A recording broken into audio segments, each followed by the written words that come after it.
Si mundet me vdek Krishti nëse ai ishte dhe është Perëndia?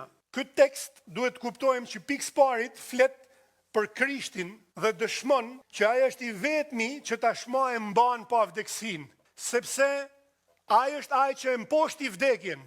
Ai është ai që vdiq u kryqëzu, përmushi sakrificën, zbriti deri në më të ultat e tokës në ferr, mori qelçat e ferrit, mori pushtetin e Satanit dhe korri një fitore të përjetshme që askush nuk mundet me ja hek më përdursh.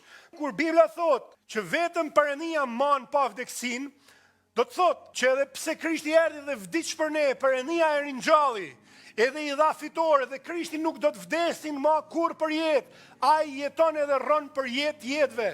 Por duhet ta mësoni një herë mirë që Krishti nuk vdiq si Perëndi.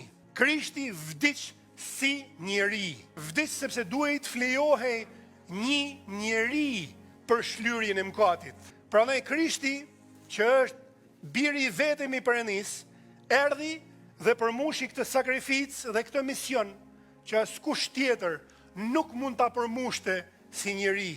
Por, vëllezër e motra, nuk vdiq Perëndia në kryq.